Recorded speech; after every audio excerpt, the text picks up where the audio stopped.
मनीषा बहन ने गुरु के भावगीत से सबको भाव विभोर कर दिया। गुरु का हमारे जीवन में कितना महत्व है। गुरु बिना ज्ञान नहीं। तो जो भी अपने गुरु है वही हमारे पथ दर्शक है।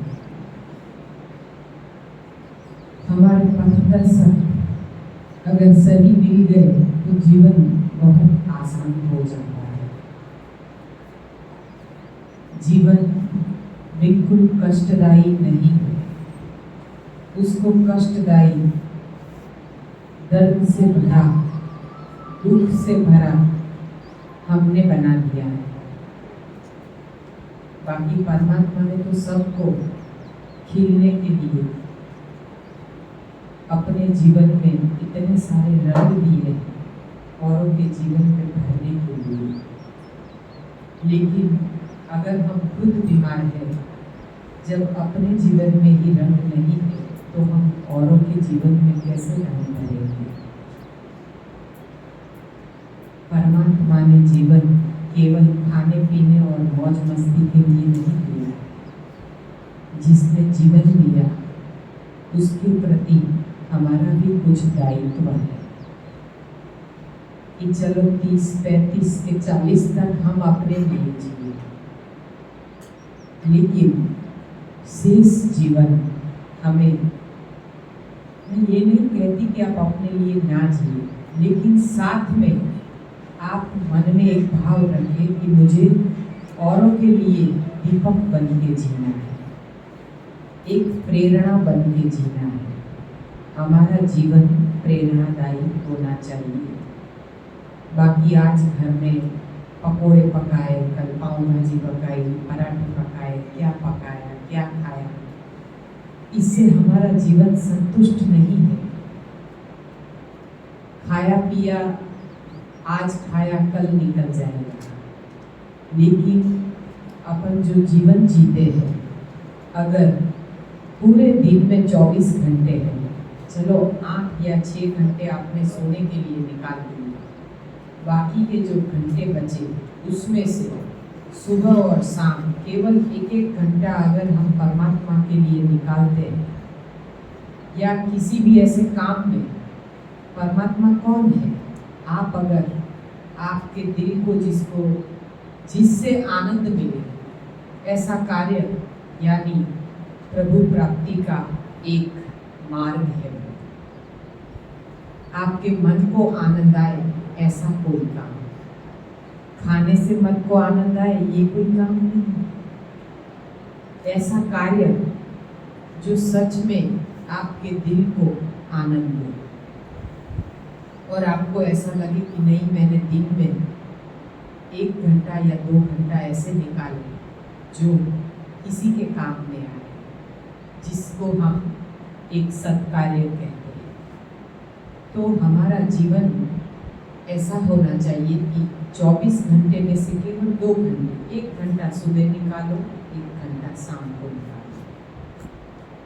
अगर आप उम्रवान हो, कहीं जा नहीं सकते तो कोई बात नहीं, मेडिटेशन में अपने लिए वक्त निकालो। अगर आप कहीं जा सकते हो तो किसी का जीवन सुखमय बने, दर्द रहित, दवा रहित बने, ऐसा कोई प्रयत्न करो। बाकी जाके हम ये कहें कि तेरी बहू कैसी है, मेरी बहू ने तो ये किया, तेरी बहू ने तो ये किया, ये तो आप अपने कर्म बांध रहे हैं। अगर हमें हमारे कर्म बांधने नहीं है तो किसी की कुथली हम क्यों करें? भगवान ने जीवन की कुथली करने को नहीं दिया। प्रभु के गुण गाए जा और अपना जीवन सुंदर बनाते रहो, सुखमय बनाते रहो। अगर हम मन से विचलित हैं तो हम हमेशा विचलित रहेंगे तो हमें सुख का मार्ग दिखाई ही नहीं देगा। लेकिन जब हमें सुख का मार्ग पकड़ना है, तब हमें कोई भी एक रास्ता चुनना है, सत्संग के द्वारा। जिसके जीवन में सत्संग नहीं है ना, उसका जीवन अधूरा है। और जब इंसान को सही सत्संग मिलता है तब जीवन रंगीन हो जाता है, क्योंकि सच्चा सत्संग इंसान को गलत रास्ते पे जाते हुए बचाता है। गलत रास्ता कोई भी हो, खान पान का हो, अपनी फ्रेंडशिप का हो, जैसी संगत वैसी रंगत, और जैसी हम कहते हैं कि जैसा अपना संगत होता है वैसे हमारे विचार भी हो जाते हैं। तो संगत हमेशा ऐसी होनी चाहिए कि जो जीवन में करुणा, दया, प्रेम का भाव हमारे मन में भरे, न कि किसी की ओर नफरत भरे। प्रेम ही जीवन है,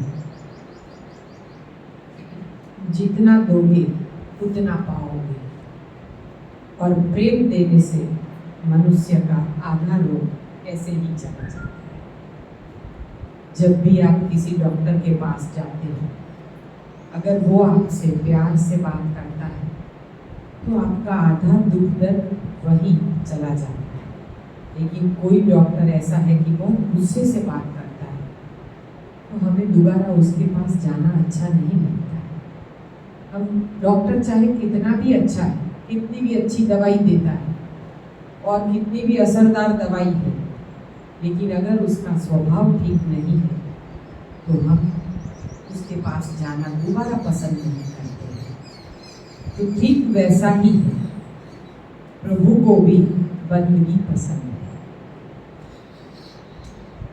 उसको भी जब हम प्रेयर करते हैं सच्चे मन से, तन से और मन से, तो वो जरूर सुनता है। लेकिन हम क्या करते हैं, मन से अपनी भावना व्यक्त करते हैं, लेकिन अगर उपवास की बारी आई, मैं नहीं कर सकती, मेरी मम्मी करेगी, मेरी सास करेगी, मेरी जेठानी करेगी, मुझे क्या जरूरत है, मैं तो छोटी। आप भले उम्र में छोटे हैं, लेकिन कर्म तो सबको अपने बनाने हैं। आप उपवास करोगे किसके लिए? ना अपने बच्चों के लिए, ना पति के लिए, खुद के लिए करोगे, क्योंकि उपवास से खुद का कल्याण होता है। जब आप उपवास करते हो, उपवास का अर्थ है उप यानी नजदीक, वास यानी रहना। किसके नजदीक? प्रभु के नजदीक। तो जब हम उपवास करते हैं, मैं ये नहीं कहूँगी कि निर्जल ही करना पड़े, क्योंकि निर्जल तो कठिन है। आप सुबह का निर्जल करते हो उतना ही काफी है। फिर भले पूरा दिन हम परमात्मा ने दिए हुए जो भी फल और सब्जियां हैं हम खाएं, क्योंकि 84 लाख योनि में से अपना इंसान का जो खुराक है वो सच में पत्रम पुष्पम फलम तोयम, जो गीता जी में भगवान कृष्ण ने कहा है, वो इंसान का खुराक है। लेकिन अगर हम अन्न खाना चाहते हैं तो वो तो पल्सेस यानी जो दाने हैं वो चोंच वाले पक्षियों के लिए। आप देखते हो कि जो चोंच वाले पक्षी है वो जब दाना चुगते हैं तो वो अंदर मुंह में डालते हैं, उसको कैसे भी वो चबा के या कैसे भी करके अंदर उतारते हैं, उनकी बॉडी में कभी दाना नहीं उतरता है। उनकी चरक में आपने कभी दाना नहीं देखा होगा। चाहे कितना भी मूंग का दाना या कोई भी पल्सिस, जिसको हम गुजराती में कठोर कहते हैं, वो कैसे भी पल्सिस चुगते हैं, खाते हैं, लेकिन साबुत नहीं निकालते। और हम जो खाते हैं साबुत निकलता है। इसका मतलब हम ये अच्छी तरह चबा के नहीं खाते। तो अगर चबा के खाते हैं तो अंकुरित आपको असर करता है, आपको प्रोटीन देता है। कच्चा अंकुरित, उबला हुआ सब कुछ गया। इसमें ये अंकुरित जो कच्चा खाते हैं सैलेड में और बहुत चबा चबा के खाते हैं, तो वो प्रोटीन सही मायने में आपके शरीर को, आप देखना जो प्रोटीन की कमी है ना वो पूरी करेगा।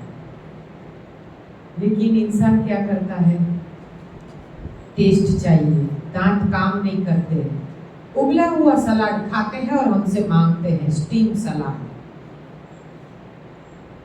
स्टीम सलाद खाने में जरूर अच्छा लगता है, लेकिन जो कच्चे में इतने में आपको प्रोटीन मिलता है ना, वो उबला हुआ इतना खाते हैं तब मिलता है, और तो भी वैसा नहीं जितना कच्चे में मिला।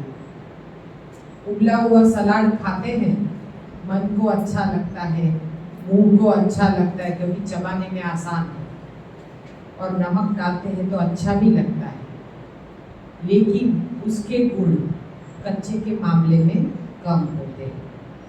अगर आप चबा नहीं सकते हैं तो अच्छे से अच्छा रास्ता है चटनी बना लो। भोपाल में तो भिगाए हुए चने यानी अंकुरित चने खाने बहुत मुश्किल होते हैं ना, तो हमने कहा इसको पीस के एक बार चटनी बना दो ना, कैसी बनते देखते हैं।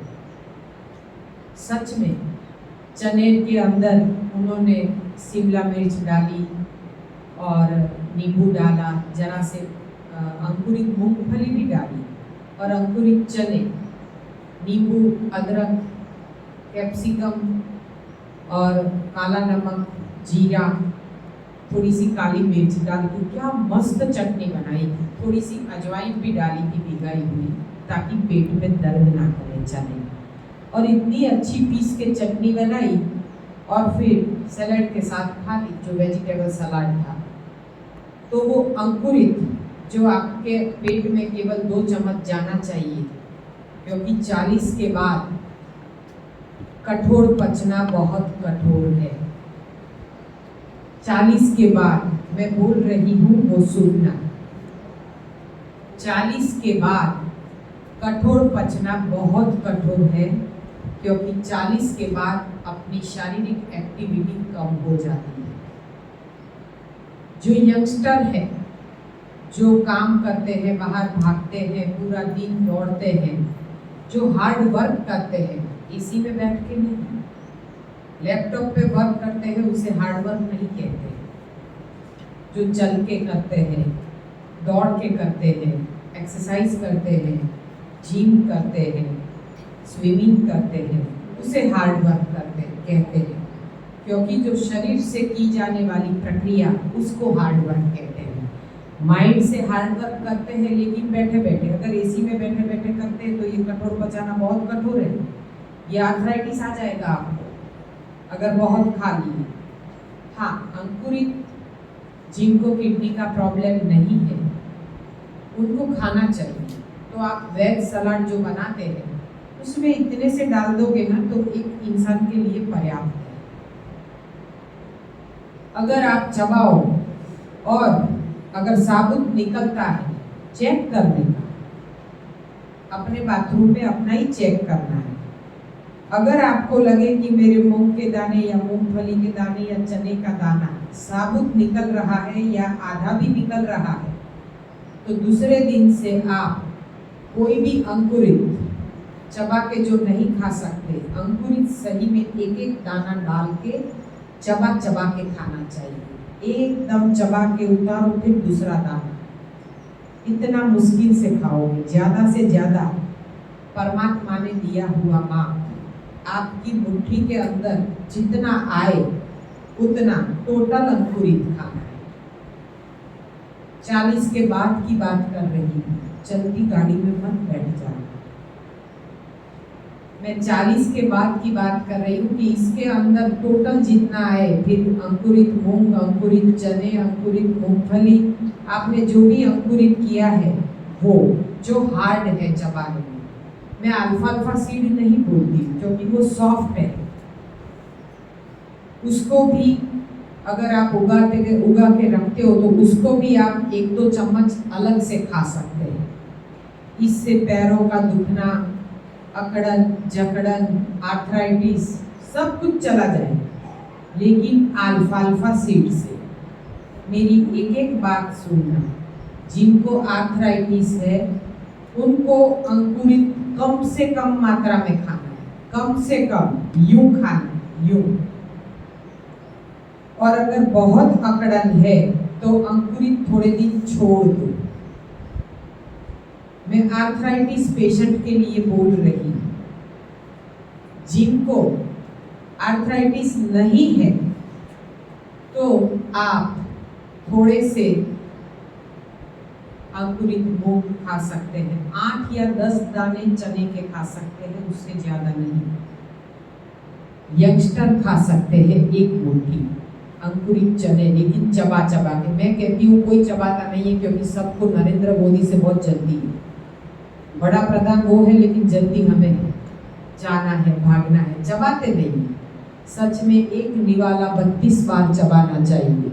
हम 32 निवाले एक ही बार में फट फट चबा के उतार देंगे। इतनी जल्दी अगर चबा चबा के खाओगे ना, आपका डायबिटीज ऐसे ही हट जाएगा। लेकिन इंसान चबा के नहीं खाता है, यही तो प्रॉब्लम है कि हजम नहीं होता, और जो चीज हजम नहीं होती उसका मन कभी पास नहीं होता, क्योंकि वो छोटी आंत में पड़ा रहता है। जब भी हमारा खुराक छोटी आंत में जमा होता है और वो बड़ी आंत में आता नहीं है, तो फिर निकलेगा कहाँ से? क्योंकि सफाई तो हम बड़े आंत की करते हैं ना, एनीमा के जरिए या कुछ भी हम खा पी के जो सफाई करते हैं वो बड़ी आंत की करते हैं।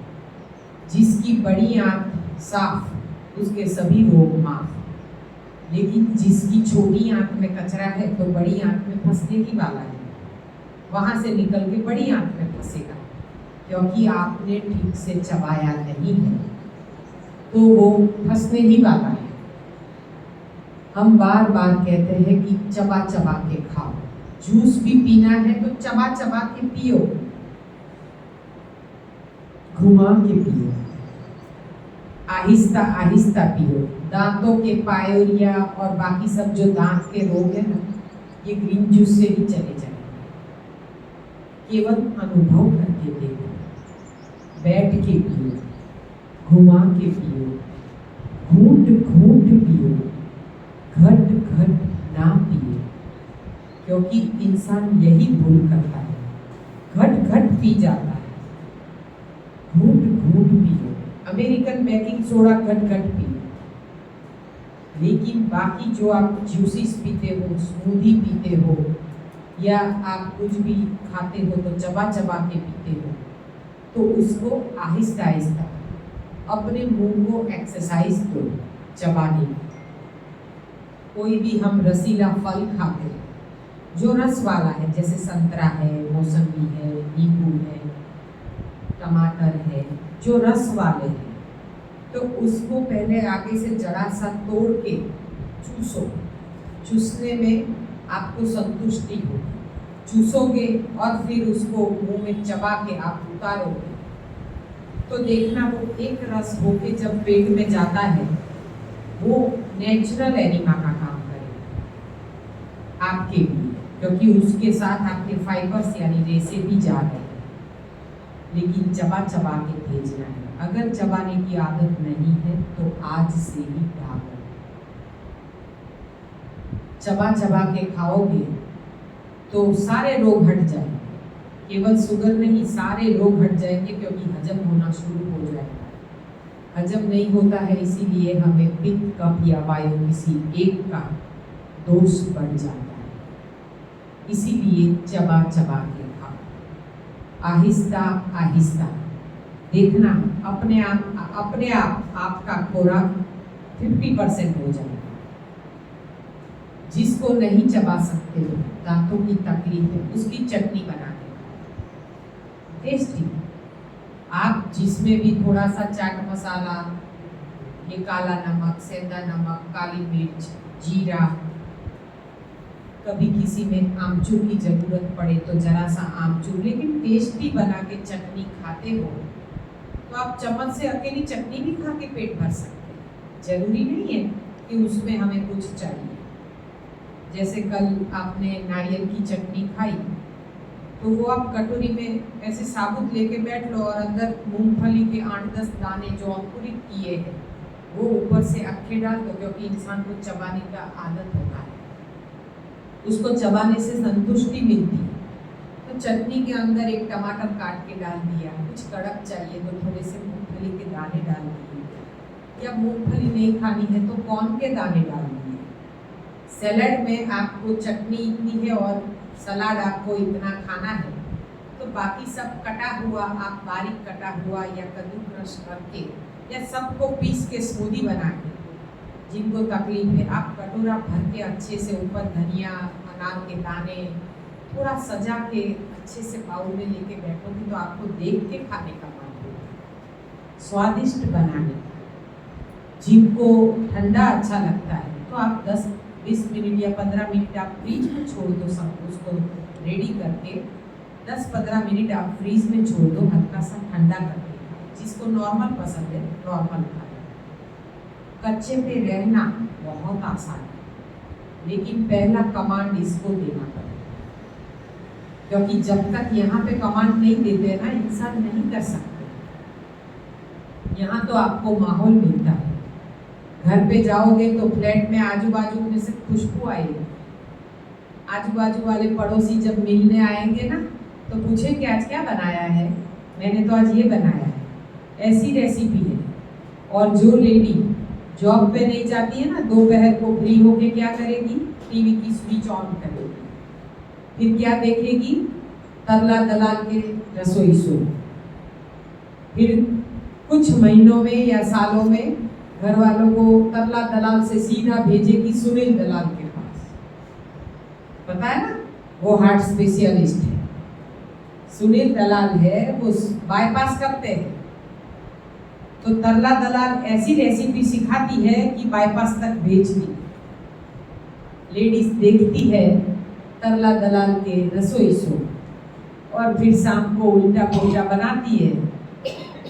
तरला दलाल ने, मैंने एक बार किसी के घर में ये सिस्टम समझाने के लिए पैरालिटिक पेशेंट के पास गई थी, तब उनकी वाइफ बैठ के रसोई शो देख रही थी। मैंने कहा चलो ना हम अंदर चले। बोले ये इतनी रेसिपी खत्म हो जाए ना फिर हम जाते हैं। मेरे घर में टीवी नहीं है, मेरी शादी जब से हुई मैंने टीवी हटा दिया, मेरे घर में टीवी नहीं है, ना न्यूज़पेपर आता है, कोई भी कचरा नहीं भरने का, वक्त ही नहीं है। सुबह का 1 मिनट भी नहीं गवाने का, सिवाय के बाथरूम में अपने आप को स्वच्छ और स्वस्थ कर लिया, फिर बाकी का सारा समय किसी के लिए दे देना, घर को सफाई करके। तो सुबह का वक्त जो बर्बाद नहीं करते उनका जीवन सच में आप देखना बहुत अच्छा हो जाता है। जिसकी सुबह घटिया में उसका जीवन घटिया है। तो वो लेडी आराम से बैठ के तरला दलाल का रसोई शो देख रही थी। मुझे बिठाया, हम किसी के घर में सीधे अंदर तो जा नहीं सकते, तो मुझे मजबूरन बैठना पड़ा। अब हम जब आगे कुछ चलता है तो हमारी नज़र अपने आप चली जाती है उस पर। तो रसोई शो चल रहा था, मैंने देखा वो टमाटर का सूप सिखा रही थी, बोल रही थी टमाटर का क्रीमी सूप। और फिर बोला कि टमाटर को पहले कुकर में सीटी बजा के उबालो, फिर उसको क्रश करो, फिर उसको छानो, फिर उसमें थोड़ी सी शक्कर डालो। सुनना मेरी बात, शक्कर डालो और उसमें नमक डालो, काली मिर्च डालो, दालचीनी का पाउडर डालो, थोड़ा जीरा डालो, ये सब कुछ वो सिखा रही थी। फिर बोला जब वो बनने को आए तब ऊपर से दूध की मलाई यानी कि क्रीम डालो, और ये क्रीमी सूप जब रेडी हो जाए, जब आप परोसो तो उसमें ब्रेड क्रम्स डालो। ब्रेड को तल के या उसके क्रम्स जो रेडी आते हैं वो डालो। अब आप बोलो ये सूप सच में कितना हेल्दी है। हाँ, कितना एसिडिक है, ये तरला दलाल ने सिखाया। और मैडम बोल रही थी आज शाम को मैं इनके लिए ना यही सूप बनाऊं। पैरालिटिक पेशेंट के लिए वो बोली कि आज तो मैं उनको ये बहुत हेल्दी सूप है, मैं ये पिलाऊं। मैंने बोला पहले अंदर रूम में मुझे सुन लेना, फिर बाद में कराना, अभी आपकी तैयारी मत करना। बोले ठीक है। फिर हमने कहा ये सूप नहीं है, ये जहर है। इसी से तो इंसान को आर्थराइटिस आता है, सोराइसिस आता है, स्किन डिसीज आता है।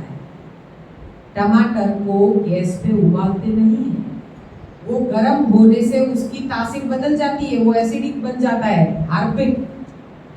टमाटर को आपने दाल सब्जी में डाला या पाव भाजी में, उसकी हमने जो भून भून के बनाते हैं ना, पहले ग्रेवी बनाते हैं टमाटर की, प्याज लहसुन सब डाल के, प्याज लहसुन तो ठीक है चलो, लेकिन जो टमाटर आप भूनते हो ना, वो आप एसिड रेडी करते हो, फिर आप पंजाबी सब्जी बनाते हो, फिर वो खा के क्या मस्त एसिडिटी होती है, सर भारी होता है, ये माइग्रेन होता है, पेट में अफड़ा तफड़ी मच जाती है, और फिर पैरों में दर्द और सुबह में वॉमिटिंग, सर दुखना, पित्त चढ़ जाना, वायु होना, पता नहीं क्या क्या हो, सीवियर एसिडिटी। सुबह में बच्चा स्कूल नहीं जाएगा पंजाबी खा के, ससुर को कुछ और तकलीफ होगी और सास को कुछ और तकलीफ, क्योंकि सबकी तासीर अलग अलग है। खाया तो सबने जो बहू ने शाम को बनाया वही फर्स्ट क्लास पंजाबी सब्जी, तंदूरी रोटी या नान, फिर उसके ऊपर आइसक्रीम या कोल्ड ड्रिंक्स, फिर उसके ऊपर पान। क्या मस्त उन्होंने अंदर सब जमा किया है, और उसको निकालने में कितने दिन समझते हो? कम से कम 3 दिन लगते हैं उसको निकालने में, और 3 दिन में तो 6 बार खा लेते हैं। एक दिन में 2 बार खाते, जबकि पक्व भोजन 48 घंटे में 1 बार हजम होता है। आप देखना, एक बार ट्राई करके देखना। तो टमाटर जब उबलता है तब वो एसिडिक हो जाता है, और जब आप सैलेड में कच्चा खाते हो काट के या चूस के, वो आपके हार्ट का पंपिंग मजबूत करता है। आपका हार्ट हमेशा के लिए उसका पंपिंग बहुत अच्छा रहेगा, 80% पंपिंग रहेगा, भले आप 80 साल के हो जाओ, लेकिन कच्चे टमाटर रोजाना 500 ग्राम खा जाओ, 1 kg खा जाओ, या उसका जूस बना के पी लो, क्या नेचुरल एनिमा हो। आपके पेट के कृमि, जो बच्चे के पेट में कृमि रहते हैं ना, बच्चे को हम ज़्यादा से ज़्यादा क्या खिलाते हैं? चॉकलेट, मीठी मीठी चीज़ें, सीरा खिलाते हैं, राब खिलाते हैं, तो हमारे पेट में कृमि हो जाते हैं। तो वो कृमि को जब हमें हटाना है, तब आप बच्चे को फर्स्ट जूस कौन सा देंगे? कच्चे टमाटर का, यानी हरे टमाटर नहीं, लाल टमाटर, लेकिन बिना पकाए। आप टमाटर को काट के उसमें जरा सा टुकड़ा मिठका भी डाल दो, कलर बहुत खूबसूरत बनेगा। तो बीट और टमाटर ज़्यादा, बीट कम टमाटर ज़्यादा, उसका आप ये स्लो जूसर में या मिक्सी में, किसी में भी आप जूस निकालते हो, उसको छान लीजिए। उसके अंदर आपको अगर मीठापन चाहिए तो जरा सा शहद डाल दीजिए, ओरिजिनल शहद, फिर उसमें काला नमक, सेंधा नमक, जरा सी काली मिर्च, थोड़ा जीरा पाउडर। जहाँ टमाटर है वहाँ दालचीनी का पाउडर बहुत अच्छा लगता है, दालचीनी यानी तज पाउडर, जो हमारे कोलेस्ट्रॉल को कम करता है और आपके खून को भी वो पतला अच्छे से करेगा। तो चुटकी भर आप दालचीनी का पाउडर डाल दो जहाँ टमाटर है, और जरा सा ठंडा करके बैठ के पियोगे, इतना मस्त लगेगा। अगर चबाने का अंदर कुछ चाहिए तो एकदम बारीक काट के अंदर खीरा या ककड़ी डाल दो, कैप्सिकम के पीस डाल दो, और धनिया के जो पीछे के डाली है ना, उसकी ब्रांच, वो चबाने में बहुत अच्छी लगती है। तो पीछे डंडी वाली धनिया है, वो एकदम बारीक काट के थोड़ी अंदर डाल दोगे, हॉट एंड सावर जैसा सूप हो जाएगा। उसके अंदर आप बारीक प्याज काट के या घिस के, एकदम बारीक बारीक, जो खाते हैं वो अंदर प्याज भी डाल सकते हैं, लहसुन भी बारीक करके डाल सकते हैं, क्योंकि हॉट एंड सावर में ये सब होता है। अदरक के पीसीस, या अदरक आप पीसने में डाल दो, थोड़ा सा अदरक, शहद, और फिर खाते वक्त जरा सा नींबू। इतना मस्त ये सूप बनेगा, कोल्ड सूप। ये ना, इसके अंदर फिर आप ये जो फ्रेश कोकोनट है वो भी आप कद्दूकस करके डाल सकते हैं, या इसके अंदर आप चाहते हो कि आपको क्रीमी सूप चाहिए तो थोड़े से सूप में 1 चम्मच नारियल का दूध डाल के पी के देखें, क्योंकि नारियल तो फल है, श्रीफल वो फल है, उसका दूध नुकसानदेह नहीं है। लेकिन वो जो तबला दलाल जी सिखा रहे थे उसमें गाढ़ा दूध डालो फिर क्रीम डालो, ये तो बिल्कुल क्या हो जाएगा, दूध के अंदर जब टमाटर डालो तो दूध फट नहीं जाएगा। तो ऐसा सूप नहीं पीते हैं, इसके बजाय आप कोल्ड सूप पियो बिना गर्म किए। तो ये सूप एकदम हेल्दी सूप, कोल्ड सूप। आप कभी कभार ऐसा दोपहर को एक अच्छा सा सूप बना लो और जरा सा ठंडा करके ठंडा ठंडा इतना बड़ा कटोरा भर के पियोगे तो क्या आपको दाल चावल याद आएंगे? और फिर भी आपको दाल चावल याद आते हैं तो कोई बात नहीं, आप चटनी को थोड़ा पतला कर दो और पत्ता गोभी या लौकी को थोड़ा बारीक कद्दूकस कर दो, ये आपके चावल है। ये आपने पत्ता गोभी को या फूल गोभी को बारीक कद्दूकस कर दिया, उसमें सजा दो ना जरा सा नमक, जरा सा काली मिर्च, 1 मिर्ची बारीक पीस के या कट करके आपने डाला, धनिया डाला, अनार के दाने डाले, ये आपका पुलाव रेडी है। आप गाजर डाला, ये आपका पुलाव है। और उसके अंदर पतली चटनी करके थोड़ा टमाटर का पेस्ट डाल के आप दाल फ्राई जैसा लुक बना के डाल दो ना, कहाँ मना कर। या आप कच्ची मूंग की दाल भिगा लो और उसको पीस के आप उबालना नहीं है, कच्चा पीस लो और फिर बाकी जो हम तड़का देते वो तड़का नहीं देने का, उसको लुक देना है ना। तो जैसे तड़के में हम क्या डालते हैं, राई, हाँ तो आपको राई नहीं डालने, काले तिल डाल देने, आपको तड़का जैसा दिखे। और फिर काट के आप मीठी नीम के पत्ते डाल दीजिए, हाँ तो ऐसे सब चीज आप उसका लुक बना दो और आपका वेजिटेबल सूप कम दाल, यानी थोड़ी सी भिगाई हुई दाल भी अंदर क्रश कर दी, या अंकुरित मूंग या अंकुरित चने आपने क्रश करके अंदर डाल दिए तो आपका प्रोटीन आ गया। अब किसने कहा कि प्रोटीन आपको चबा के खाना है, क्रश करके भी खा सकते हैं। अगर प्रोटीन चाहिए तो शुरुआत के दिनों में प्रोटीन कम लेंगे या नहीं लेंगे तो भी चलेगा, लेकिन बाद में जब हमें प्रोटीन की आवश्यकता हो, ये 15 दिन, 21 दिन या 1 महीने के बाद हमें प्रोटीन की आवश्यकता महसूस होगी। प्रोटीन को पचाना इतना आसान नहीं है, तो ये प्रोटीन को जब हमें चबाना नहीं खाता है तो ऐसे आप सूप कम दाल, इसमें भी आप क्रश करके डाल सकते हैं, थोड़ी गाढ़ी आपकी दाल बन जाएगी, आपका सूप बन जाएगा। तो ऐसे बनाने की विधि, ये तो लेडीज को ना ये सब फिर माइंड में आता जाएगा, मुझे नहीं बोलना पड़ेगा, हजारों रेसिपी बनती है, बुक में तो क्या लिखा है, उससे कई ज़्यादा रेसिपी बनती है। क्योंकि ये तो अपना सुझाव है ना, ये माइंड को, जैसे काबुली चने में हाईएस्ट प्रोटीन किसमें होता है, काबुली चना और सोयाबीन, उसमें मैक्सिमम प्रोटीन। लेकिन सोयाबीन का दूध अगर रोज पीते हैं तो क्या होता है, एस्ट्रोजन लेवल बढ़ जाता है। एस्ट्रोजन लेवल, अगर आप बच्चे को रोजाना सोया मिल्क पिलाओगे तो क्या होगा, लड़का है लेकिन लड़के की चेस्ट लड़की जैसी हो जाएगी, समझते हो ना, चेस्ट भारी हो जाएगी।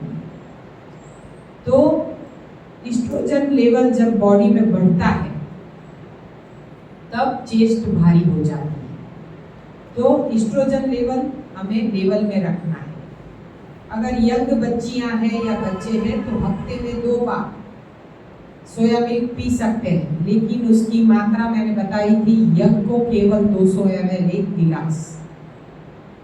फिर चाहे आप उसको किसी के भी साथ उसमें केले डाल के खिलाओ या उसमें कच्चे ओट, जो ओट्स होते हैं ना, वो भी आप डाल सकते हैं हेजलनट मिल्क में, सोया मिल्क में, क्योंकि सोया मिल्क गर्म निकलता है तो उसमें इलायची और केसर वगैरह डालना पड़ता है, वरना सोयाबीन का टेस्ट अच्छा नहीं होता, उसकी खुशबू ही अच्छी नहीं, पीने का ही मन नहीं करेगा। हमारे पास तो सोया मेकर है, रेडीमेड में कुछ ना कुछ प्रिजर्वेटिव होगा। घर पे हमारे यहाँ तो कोई ताइवान का एक मशीन हमें किसी ने गिफ्ट किया था, जिनको डायबिटीज़ चला गया था, उन्होंने सुनील भाई करके थे, उन्होंने गिफ्ट किया था। फिर हमने, वो तो मेरा चला गया, फिर हमने दूसरा मंगवाया था। उसमें माप दिया हुआ, इतने कप, एक कप दिया हुआ प्लास्टिक का, वो 2 कप रात को हम धो के भिगा देते हैं, सुबह में उसको अच्छे से धो के उसके छिलके निकाल देते हैं। उसके छिलके में बहुत हाई प्रोटीन है, वो हम निकाल देते हैं अच्छे से धो के। फिर उसमें मशीन में सब कुछ लिखा हुआ है, 1 लीटर तक मैक्सिमम पानी, यानी सोयाबीन भिगाए हुए अच्छे से धो के डाल दिए, 1 लीटर तक पानी डालते हैं, उसमें थोड़ा सा केसर डालते हैं, इलायची का पाउडर डालते हैं, और बच्चे अगर शहद बोलते हैं तो बाद में डालते हैं, और ऑर्गेनिक चीनी बोलते हैं तो ब्राउन शुगर आती है। तो फिर बच्चों को उसमें 1 चम्मच बड़ा भर के ऑर्गेनिक शुगर डाल के मशीन बंद करके दबा के, जैसे ड्राई बीन्स या सोप बीन्स लिखा है उस पर दबा देने का, आप फ्री हो। 25 मिनट में आपका उबलता हुआ एकदम खुशबू वाला सोयाबीन उसमें रेडी हो जाता है। फिर उसको छान लेने का, वो हजम करना बहुत मुश्किल है, मैं बोलती हूँ बार बार। 40 से ऊपर वाले लोगों को केवल 1 कप पीना है, लेडीज को 1 कप। छोटी बच्ची को जब बड़ी होती वो ब्रेस्ट का पार्ट नहीं बैठता, हाँ, उसको पिला सकते हैं। मैं छोटी बच्ची को, अगर बेटी को पिलाना है तो हफ्ते में 2 बार, बेटे को भी पिलाना है तो भी हफ्ते में 2 बार। वो कैसी एक्सरसाइज करते हैं उस पर आधार रखते हैं। तो अगर वो ज़्यादा एक्सरसाइज करते हैं तो आप ऑल्टरनेट डे भी दे सकते हैं, लेकिन वो ज़्यादा एक्सरसाइज नहीं करते हैं तो उसका सेवन ज़्यादा नहीं करते। हाँ, आप उसको भिगा के फिर उसको उबाल के उसकी सब्जी बना के खिलाते हैं तो फिर दूध की ज़रूरत नहीं पड़ेगी, और सोया मिल्क उसे पसंद है तो फिर सब्जी में सोयाबीन का उपयोग हफ्ते में 2 बार से ज़्यादा नहीं। जो आप गेहूं में डाल के पिसाते हो उससे सीवियर कॉन्स्टिपेशन होता है। लोग गेहूं में अभी नया सीखे हैं, सोयाबीन डालते हैं, पता नहीं क्या क्या डालते हैं, और मल्टीग्रेन बनाते हैं। तो ये मल्टीग्रेन, एक तो गेहूं में ग्लूटेन भरपूर है और उसमें से आप ये सोयाबीन डालते हो, फिर कहते हो कि हम तो केवल 2 रोटी खाते हो। ये 2 रोटी नहीं, आप 2 पत्थर खा रहे हैं। पत्थर को पचाना बहुत मुश्किल होता है। ऐसी रोटी मत खाना, आप जव, ज्वार, मक्का, बाजरी या मिलेट की रोटी बना के खा सकते हैं, लेकिन वो रोटी आप नहीं खा सकते हैं जो आपको पचाने में बहुत भारी पड़ जाती है। तो ऐसी रोटी आप नहीं खा सकते। खान पान में बदलाव कैसे लाओ? तो 5 सफ़ेद चीज़ों को बंद करना है। 5 सफ़ेद चीज़, यानी पहला है सफ़ेद, पराई माँ का दूध।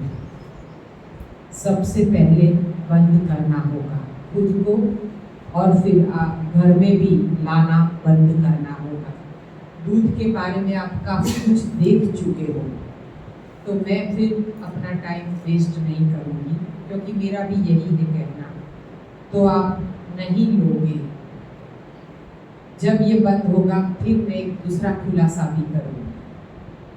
तो पहले हमें सफ़ेद दूध बंद करना है। दूसरा है मैदा, यानी बेकरी प्रोडक्ट, ब्रेड, बिस्किट, पाव, टोस्ट, ये सब चीज़ें जो हमें बेकरी की चीज़ें बहुत अच्छी लगती है, स्वस्थ रहने के लिए वो बंद करना है। कभी कभार, जैसे 2-3 महीने में 1 बार अगर बच्चे बोलते हैं, लेकिन बच्चे निरोग होने चाहिए। अगर वो बोलते हैं और हमने कभी कुछ ला के उनको खिलाना पड़ा, तो दूसरे दिन ध्यान रखना बच्चे को ज़्यादा से ज़्यादा लैक्सेटिव जूस, जो आपका पेट सफाई करता है, ऐसा रेचक जूस दूसरे दिन से या उसी दिन शाम से बच्चे को देना शुरू कर दें। सबसे रेचक है आंवला। आंवला किसी भी स्वरूप में लोगे उसके गुण कभी कम नहीं होंगे। उसको आपने पाउडर फॉर्म में लिया, जूस के रूप में लिया या किसी भी रूप में लिया, उसके गुण वैसे के वैसे रहते हैं। तो जिसके पास आंवले का जूस अवेलेबल नहीं है वो अच्छी क्वालिटी का आंवले का पाउडर यूज कर सकता है। उसको भिगा के शुगर पेशेंट को, खास बोलती हूँ शुगर पेशेंट को, आंवले का जूस आप ग्रीन जूस में भले डालते हो लेकिन शाम के वक्त एक बार आपको आंवले का जूस 50 ml, जिनका वेट बहुत ज़्यादा है वो भले 70 से 80 ml लेंगे, जिनका वेट सिमेट्रिकल है वो केवल 50 ml आंवले का जूस लेंगे, बाकी का उसमें 150 ml पानी डालेंगे। 50 ml जूस और 150 ml पानी, यानी आपका 200 ml का गिलास रेडी हो गया। उसमें चुटकी भर या छोटी आधी चम्मच हल्दी डाल दे और जरा सा काला नमक या सेंधा नमक डाल के हिला के पी जाए। उसके बाद आधा घंटा पौन घंटा कुछ भी ना लें।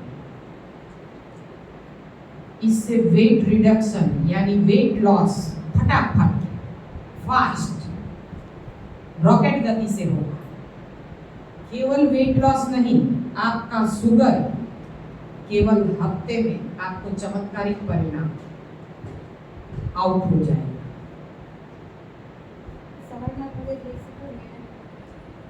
सुबह में कुछ भी नहीं, आप सुबह का उपवास नहीं तोड़ सकते। 12 बजे वो तो ग्रीन जूस में आ ही जाएगा आंवला। और कभी आपके पास ग्रीन जूस बनाने की सुविधा नहीं है, समझो कहीं बाहर जाना है, बहुत सारे मेहमान आ गए हैं, अब क्या करेंगे? तो आंवले के जूस की रेडी बोतल पड़ी है फ्रीजर में, वो आप पहले से 200 ml जितना फ्रीज में रखो, बाकी की फ्रीजर में रखो क्योंकि वरना खराब हो जाएगा। वो जूस रेडी है, कोई बात नहीं। अगर वक्त नहीं है बनाने का तो कभी आप ऐसे ही 50 ml आंवले का जूस और बाकी का पानी डाल के जूस रेडी करके पी जाओ, नींबू पानी पी जाओ। आपको रेचक जूस चाहिए, कभी वक्त ना मिले ग्रीन जूस का तो कोई बात नहीं, पालक और टमाटर का सलाद बना के खा लो, वो तो खा सकते हैं ना। ये आप कभी भी पी सकते हैं, आप जब भी पियोगे 2 घंटे में रिजल्ट है। हाँ, आंवले जिनको शुगर है, जिनको फटाफट वेट लॉस करना है, ये टमी कम करना है या जल्दी से फटाफट बड़ी आंत साफ करनी है, तो एनीमा के साथ साथ आपको ये आंवले का प्रयोग करना है। इसमें आपको लूज मोशन होने की संभावना है और होगा, लूज मोशन होगा तो ही रोग हटेगा। ये सिस्टम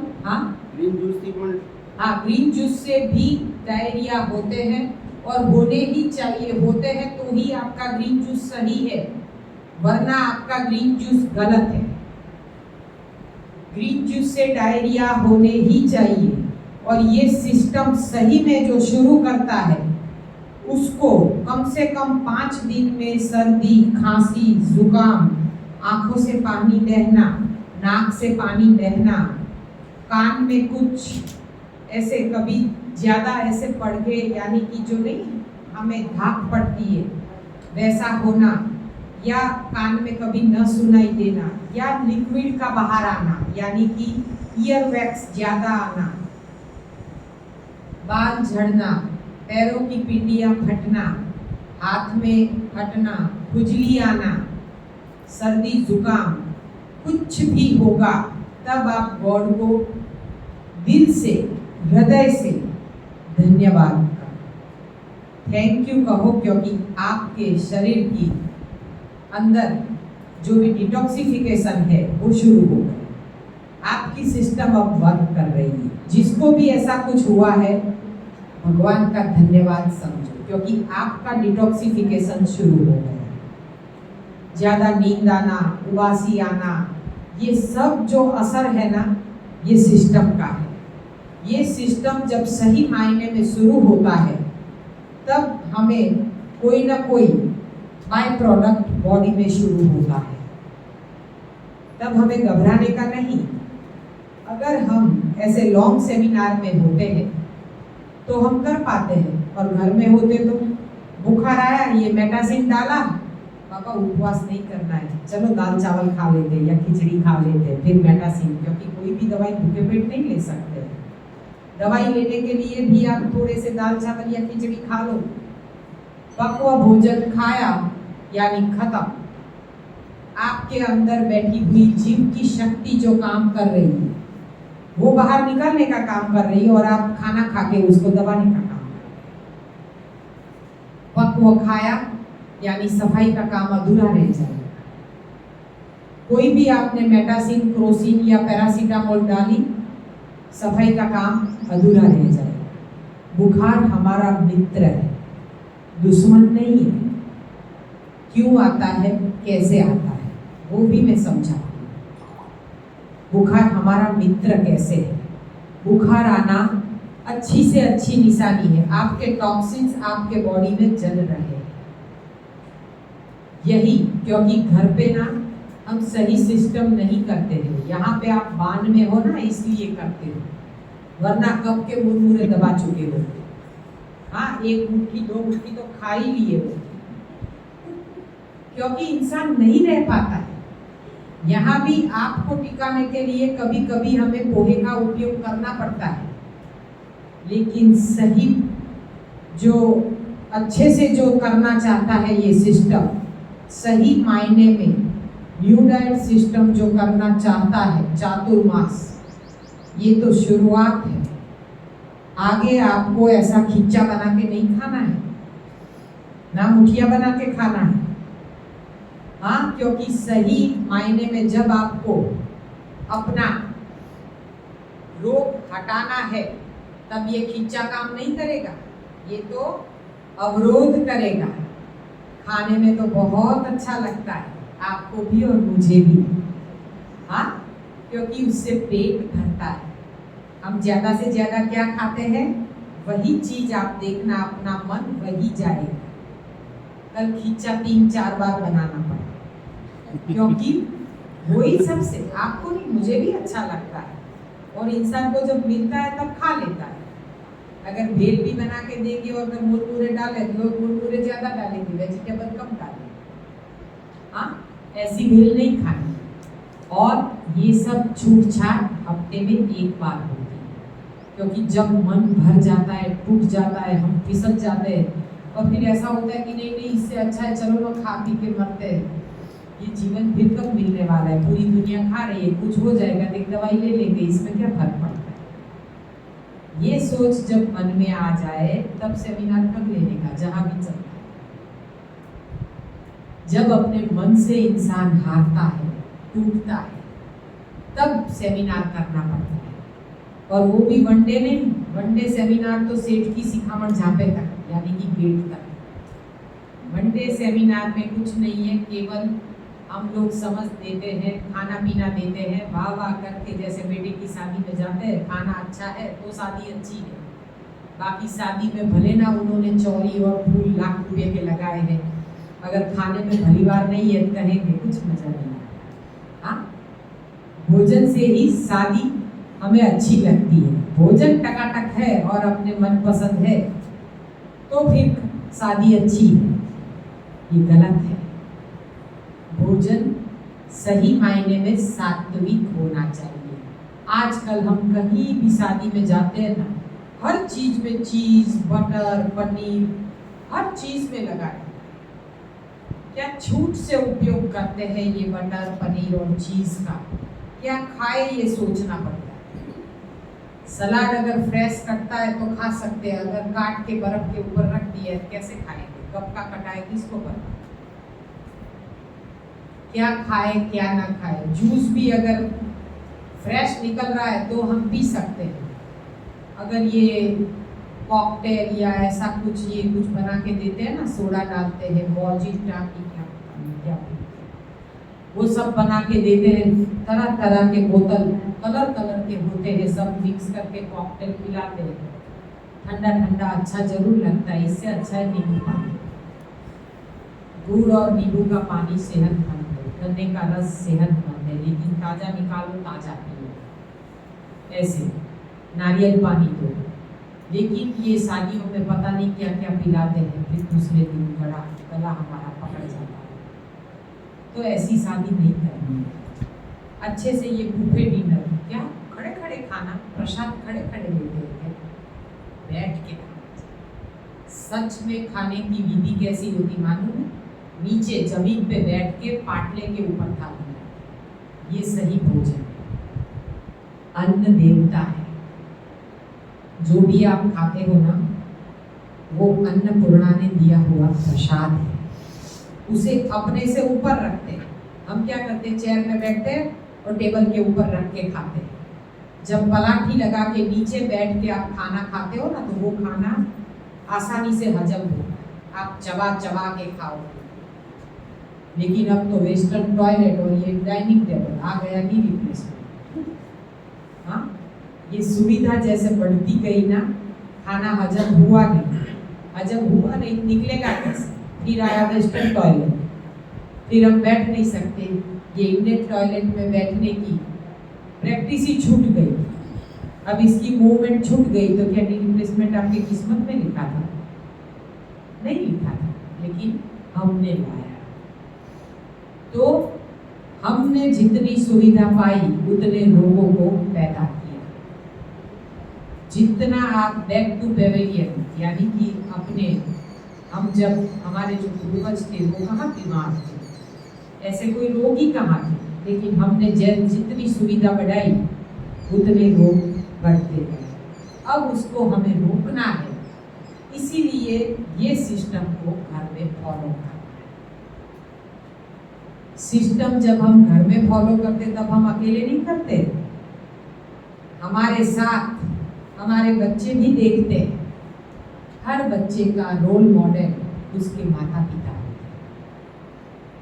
पिक्चर तो चलो भाई आज देखा, हफ्ते भर तक उसके माइंड में रहेगा और वो बोलेगा बच्चन अंकल ने ये किया, बच्चन अंकल ने वो किया, या रजनीकांत ने ऐसे फाइट किया, ऐसे फाइट किया। उसके माइंड में जब तक ये रहेगा, हफ्ता 10 दिन रहेगा, फिर वो भूल जाएगा। लेकिन उसके रियल हीरो और हीरोइन कौन है? उसके दादा दादी, उसके नाना नानी और उसके माता पिता है, क्योंकि वो हर रोज उसको देखता है और उसकी नकल करता है। तो बच्चे को अगर हम सही मायने में, सही रास्ते पे, सही ट्रैक पे ले जाना चाहे, तो पहला है सत्संग, यानी घर में तारक मेहता के उल्टे चश्मे छोड़ दो, नहीं देखना है, लेकिन आधा घंटे का सत्संग चाहिए। पूरा परिवार जब साथ में मिल के बैठे, साथ में खाना खाए, या खाना खाने के बाद मिल के बैठे, तब ना टीवी ना मोबाइल, दोनों को स्विच ऑफ करके रखें, क्योंकि ये दोनों की तपश्चर्या भी बहुत जरूरी है। जैसे खान पान में बदलाव, वैसे अपनी रहनी करनी में भी बदलाव। केवल आधा घंटा अपने मोबाइल को छोड़ और अपने परिवार को अपना आधा घंटा दे और परिवर्तन दे। जब हम अपने बूढ़े माँ बाप को वक्त देते हैं ना, तो उनको उनका जीवन सार्थक लगता है कि मेरे बच्चे मेरे पास बैठे। अपने माँ बाप ने हमको कितना वक्त दिया, उंगली पकड़ के चलना सिखाया, और साल भर वो अपने पास रहे। 1 साल नहीं, 3-3 साल, 5-5 साल तक माँ बाप अपने बच्चे को छोड़ते नहीं हैं।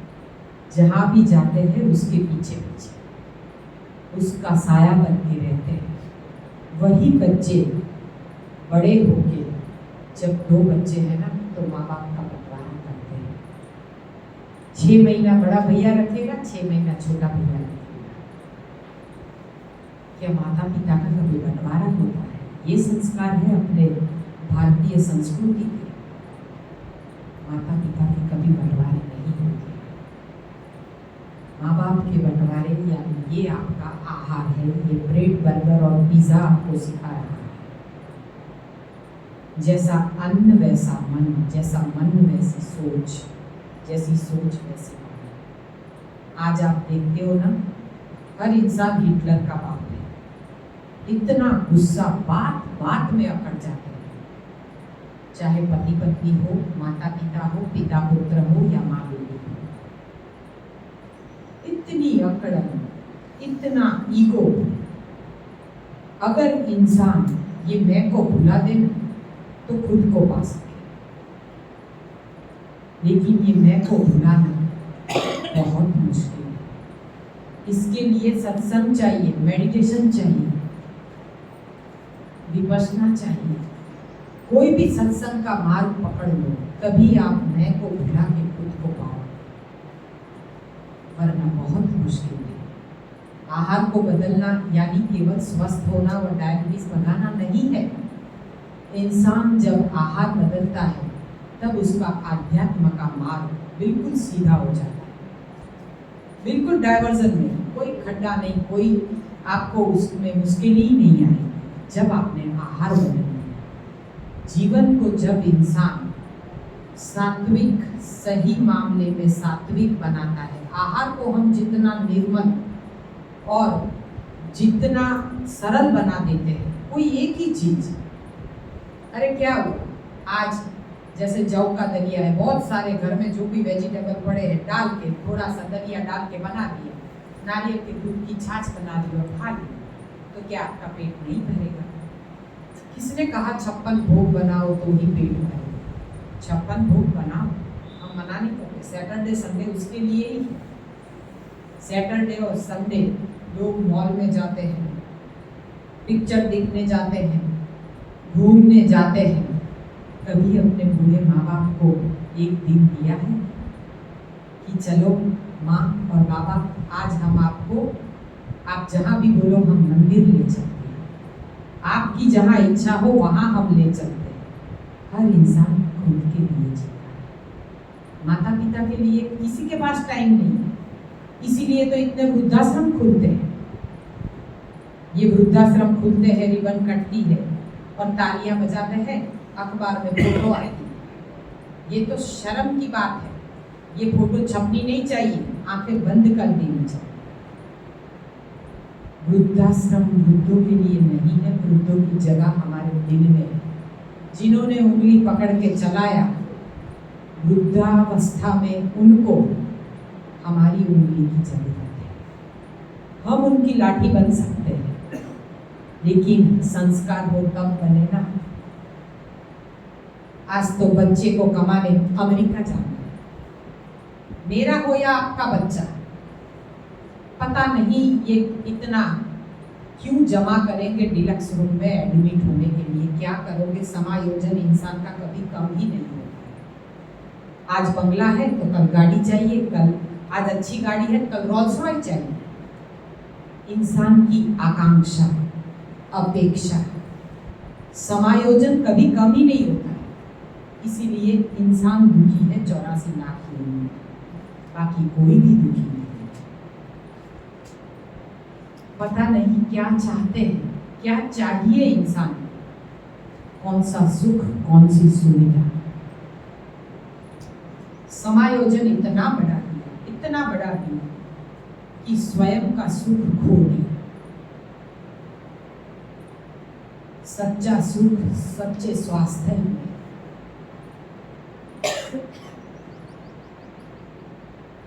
सच्चा स्वास्थ्य अगर अपने पास नहीं है तो आप क्या अपने बच्चे को स्वास्थ्य दे पाओगे? खुद माँ सुबह में उठ के चाय और टोस्ट या बिस्किट खाती है तो अपने बच्चे को क्या खिलाएगी? वही चीज, चाय, कॉफी, दूध या काढ़ा या चाय और दूध मिक्स करके पिलाती है। आज आप देखते हो हर घर में डायबिटीज और हर कुटुंब में कैंसर है कि नहीं? आपके आसपास में आपके फ्लैट में, आपके अपार्टमेंट में, आपकी सोसाइटी में, आपके परिवार में, आपके समाज में, आपके गांव में नॉक करके एक घर ऐसा दिखाइए जो किसी भी पति की दवाई ना लेता है। बिना दवाई का एक घर दिखाइए। मिलेगा क्या? आप इतने जने हो, आपके आसपास में केवल एक घर मिलेगा क्या जो किसी भी दवाई के बिना जीता है? किसी भी पति की दवाई है क्या? किसी भी किस्म की फक्की खाई या दवाई खाई? दवाइयों से जीवन नहीं है। दवाइयों से केवल रोग दबता है, मिटता नहीं है। कोई भी फक्की खा ली तो चलो कुछ समय के लिए अच्छा लगेगा। दवाई दवाई की जगह पे है। जब जरूरत पड़ी तो हमने स्पिरुलिना भी ले लिया, हमने त्रिफला भी ले लिया, हमने रसायन चूर्ण भी ले लिया, लेकिन हमारा खुराक, हमारा आहार ही अपना औषध बने। क्यों ना हम ऐसा करें? और हमारी धरोहर, हमारे बच्चे बीमार न हो वैसा खान पान अगर हम घर में अपनाते तो क्या बच्चे वो देख के हमारे साथ खाने के लिए बैठते तो वो वही खाना खाएंगे ना, और उनको अच्छा भी लगेगा। हम ये नहीं कहेंगे कि बच्चे को आप केवल खिचड़ी ही खिलाओ, उसको जो खाना है खिलाओ। उसके मन का भी, हम बच्चों को भाई साउथ इंडियन ज़्यादा पसंद है तो आप खिला सकते हैं। मिलेट का इडली, डोसा, ढोकड़ा, हांडवा सब कुछ बनता है, लेकिन उसमें कंटेंट मिलेट है तो बच्चे को भी हेल्दी डाइट है। आप अगर घर में अच्छे से अच्छा बना के बच्चे को खिलाओगे तो बच्चा होटल नहीं जाएगा, और होटल नहीं जाएगा तो बीमार नहीं पड़ेगा। अगर आप अकेले नहीं बना सकते हैं तो एक हेल्पर रखिए। जितने पैसे आप दवाइयों में डालते हो उतने आप एक हेल्पर में डाल दो, आपका रास्ता आसान बन जाएगा। जो कर नहीं पाते वो हेल्पर रख लो, क्योंकि हम तो हिंदुस्तान में रहते हैं, हमारे लिए हेल्पर मुमकिन है। परदेश में चलो भाई सब कुछ खुद करना पड़ता, तो आप एक हेल्पर रख सकते हैं, लेकिन अपने जीवन को आसान बनाएं। बच्चे को हम ये नहीं कहते कि आप तला हुआ नहीं खिला सकते। वो चाहता है समोसा, या वो चाहता है कि ममरे में सेव डाले, तो बाहर की कपासिया की बनी हुई सेव क्यों बनाए या लाए? हम अपने घर में अपना जो तेल है, और वो भी केवल फिल्टर, रिफाइंड नहीं होना चाहिए। खान पान में बदलाव, यानी किस किस किस्म के? तो खान पान में बदलाव है रिफाइंड ऑयल टोटल बंद, कच्ची घानी का अपने देश में पकने वाला तेल, यानी मूंगफली, सोयाबीन का भी तेल निकलता है, मूंगफली का, तिल का, कोकोनट का, सभी तेल निकलते हैं। लेकिन तलने में जो अच्छा है वो है कच्ची घानी का मूंगफली का तेल। अगर सच्चा तेल है तो वो कोलेस्ट्रॉल नहीं बढ़ाता है। भले मूंगफली के तेल में तला हुआ 15 दिन चलता है तो कोई बात नहीं, अच्छा है ना। हम 15-15 दिन में ताज़ा बना के, भाई थोड़ा सा उसको अगर ममरे में सेव खानी है या उसको आपको कोई सब्जी में डाल के या देनी है तो 2 सब्जी आप अपने खुद के बना लो ना, फिर वही तेल आप 2 दिन में यूज़ कर लो, भाकरी बनाने में या किसी में थोड़ी सब्जी बनाने में। उसको ज़्यादा दिन नहीं रखते क्योंकि उसको बार बार गर्म करने से कोलेस्ट्रॉल बढ़ता है। तो आप ऐसे कच्ची घानी का मूंगफली का तेल यूज कर सकते हैं। जब दूध सही नहीं है तो दूध से बना घी कैसे सही है? तो वो घी भी हम अगर बंद करके कोल्ड प्रेस तिल का तेल खाए तो हमारे जोड़ों में जो जकड़न है वो चली जाए। आर्थराइटिस है ना, किसी को अगर जोड़ों में जकड़न है और दर्द है तो मैंने असाड़िया का प्रयोग दिखाया था, और उससे भी आगे जब आप तेल खाना चाहते हैं, क्योंकि आप हमेशा पूरे ना कच्चे में रहेंगे, और कच्चे में रहेंगे तो भी आपको अचार खाने का मन होगा। कभी कभार हफ्ते में 1 बार अगर आप ऐसे कुछ पोहे की आइटम अगर बना के खाओगे तो उसमें कभी 1 चम्मच 2 चम्मच तेल की ज़रूरत पड़ी तो आप ये कच्ची घानी का कोल्ड प्रेस तिल का तेल खा सकते हैं, सफेद या काले तिल कोई भी, ओरिजिनल होना चाहिए। तिल का तेल कच्चा आप किसी भी आचार में भी थोड़ा सा डाल के खा सकते हैं। जैसे कल आपको खींचे में डाल के खिलाया, वो कच्चा ही था। तो तिल का तेल खाने से जोड़ों का दर्द, क्योंकि तिल में बहुत कैल्शियम है, तो वो अगर आप खाना चाहते हैं तो आप दिन में 1 चम्मच या 2 चम्मच खा सकते हैं। हो सके तो कच्चा, ना हो पाए अगर आप जब तड़का देते हो तो जरा से राई और जीरा फूटे ना, उतना ही तेल डालने का तड़के में, तो ऐसे आप खा सकते हैं। मैं 5 सफेद चीज़ों के बारे में बोल रही थी, मैदे से मेरी लाइन थोड़ी डाइवर्ट हो गई। तो पहला है सफ़ेद दूध, दूसरा है सफ़ेद मैदा यानी ब्रेड बिस्किट, पाँव अब बंद करेंगे। तीसरी है सफ़ेद चीनी, जो आप सफ़ेद चीनी खाते हो वो भी बहुत नुकसानदेह है। चीनी के जगह पे आप ऑर्गेनिक गुड़ खाएं या शहद खाएं या गुड़ का अर्क यानी काकवी खाएं, या फिर बच्चे अगर नहीं पसंद करते हैं तीनों, तो मध्य प्रदेश का शहद का टेस्ट बहुत अच्छा है। मेरा बच्चा भी और कोई शहद नहीं खाता था, लेकिन जब से हमने मधुछेद केंद्र मध्य प्रदेश से जब हम बुक करवाते, साल में 2 बार मिलता है हमें, तो वो प्योर मध जब हम लाने लगे तो हमारा बच्चा, ये आप मीठापन जो हलवे में या दूध में मीठापन जो देखते हैं ना, उसमें सच्चा शहद डाला है। हाँ, हमारे यहाँ मिल जाएगा। तो ये शहद अगर आप 1 चम्मच डालोगे तो आपका मीठापन आ जाएगा। अगर बच्चे कभी चाहते हैं कि नहीं हमें चीनी चाहिए, तो ऑर्गेनिक चीनी भी हमारे यहाँ मिलती है। यहाँ पे 2 पैकेट है। अब पहले तो 100 रुपये केजी थी, अभी 120 रुपये कुछ थी, अभी रेट थोड़ा बढ़ गया है। मिश्री आती है वाइट कलर के बड़े बड़े टुकड़े मिश्री के, लेकिन वो वाइट है, यानी इसमें कुछ डाला हुआ है। तो खा सकते हैं, ऐसा नहीं है मिश्री, लेकिन ऐसी ब्राउन मिश्री भी आती है। हाँ, मिश्री भी ब्राउन कलर की आती है। ताड़ मिश्री खा सकते हैं, डायबिटीज का ताड़ मिश्री आती है ना, वो खा सकते हैं। स्टीविया ले सकते हैं, हाँ, उसको ताड़ मिश्री बोलते हैं, कैलकाटा में मिलती है। वो ताड़ का जो पेड़ होता है ना, उसके ऊपर उसका जो अर्क नीचे गिरता है, उसमें से उसकी मिश्री बनती है, उसको ताड़ मिश्री कहते हैं। वो चूसने से गायक कलाकार को बहुत फायदा होता है। गले की ट्रैक एकदम क्लियर हो जाती है ताड़ मिश्री का एक टुकड़ा चूसने से।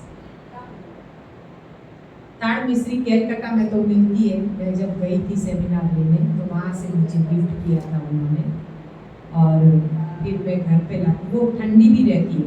अपने मानसून में नहीं ताड़ी मिलती है मार्केट में, ये सफ़ेद कलर की ताड़ी नहीं होती जो उसको हम छील के ठंडा करके खाते हैं, वही ताड़ी का रस होता है, उसकी ताड़ मिश्री।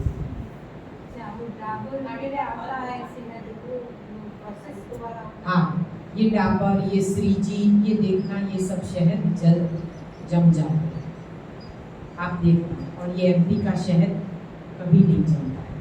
हम ना सब कुछ बहुत मार्केट में सबका एक बार खुद अनुभव करके वही चीज़ अपने सेंटर पे रखते हैं जो सेहत के लिए सही है। जो सही नहीं है वैसी चीज़ सेंटर पे नहीं रखते हैं, चुन चुन के इसके पापा ले आते हैं। तो ये जो शहद है वो ओरिजिनल है, तो आप ले सकते हैं, और ओरिजिनल है तो ही आपको रिजल्ट मिलेगा। वरना आप अगर जब भी ये शहद लेते हैं कोई गलत शहद, तो आपका शुगर बढ़ जाएगा। शहद का नाम नहीं है, मार्केट में मिलने वाली चीज नहीं है। पतंजलि वाला कैसा है? हाँ, पतंजलि वाला, पतंजलि वाला आपको अच्छा लगे तो आप ले सकते हैं, हम किसी के बारे में बुरा नहीं करेंगे। नहीं वो हमें नहीं, पता नहीं, हमें नहीं पसंद आया, हमारे बच्चों को पसंद नहीं आया। आपको अच्छा लगे तो आप ले सकते हैं, क्योंकि किसी के बारे में गलत बोलना हमारा कोई अधिकार नहीं है। आपको जिसका अच्छा लगे आप ले सकते हैं। अगर लेने के बाद 2 घंटे बाद शुगर चेक करो, अगर बढ़ रहा है तो गलत है, और सही है तो कम होगा या लेवल में रहेगा। ठीक है, हर चीज को अपने ऊपर अनुभव कीजिए। अनुभव से बड़ा कोई गुरु नहीं है, इसीलिए अनुभव सर्वप्रथम करें। तो सफेद चीनी नहीं लेनी है। 3 चीजें हो। चौथा क्या है? सफेद नमक यानी आयोडाइज नमक। ये अपने बीपी को बनाता है। आयोडाइज नमक कभी नहीं खाना चाहिए, सेंधा नमक खाना चाहिए। जब भी जिसमें भी खाना है अपने घर में नमक बदल दो, आपका ब्लड प्रेशर लेवल में आएगा। हो सके उतना कम खाए, क्योंकि कोई भी नमक हो हमारे लिए नुकसानदेह है। तो आप कोई भी नमक खाते हो तो उसमें कम से कम खाए, तो उसमें भी सेंधा नमक खाए। आयोडाइज नमक से हमारे हार्ट का पंपिंग कम होता है, हार्ट ब्रॉड होता है, और फिर जाके हम बाईपास तक पहुंचते हैं। तो आयोडाइज नमक आप जिसमें से आयोडीन पाना चाहते हैं वो है सनलाइट, सूर्य देवता। तो उससे आप अगर डायरेक्ट सुबह की सनलाइट लेते हैं तो आपको नेचुरल आयोडीन मिल जाता है। तो अब हम आयोडाइज नमक नहीं खाएंगे, क्योंकि उसी से हमारा ब्लड प्रेशर बढ़ता है, और ब्लड प्रेशर बढ़ने के बाद काफ़ी बीमारियां बढ़ती है, स्किन डिजीज भी बनता है। तो नमक हो सके उतना कम खाए तो सेंधा नमक खाए या फिर जरा सा काला नमक। ठीक है, 4 सफ़ेद चीज़ें अगर बंद कर दी तो फिर आपका मन भी सुधर जाएगा। 5वां है सफेद झूठ बोलना बंद कर दे। हम तो दिखाते ही नहीं, हम तो ये लेते ही नहीं है। तो 5वां है सफेद झूठ बोलना बंद कर दे, वरना रोग चला जाएगा। हाँ, अगर सफेद झूठ बोलते हो तो रोग नहीं जाएगा, क्योंकि आप खान पान में छूट छाट ले रहे हो तो रोग नहीं जाएगा। और सफेद झूठ बोलना बंद करोगे कि हाँ भाई हम ये नहीं खाएंगे, किसके लिए? आप छोड़ोगे, चातुर्मास करोगे, किसके लिए? स्वयं के लिए, खुद के लिए। कुछ भी छोड़ोगे तो आपको खुद को पाना है, आत्मा की खोज करनी है, स्वयं को पाना है, मैं को मिटाना है। तो उसमें उसका साथ बहुत जरूरी है। वो आएगा कब? जब उपवास करोगे, उसके नजदीक रहोगे तो वो आएगा ना, और उसको आना ही पड़ेगा।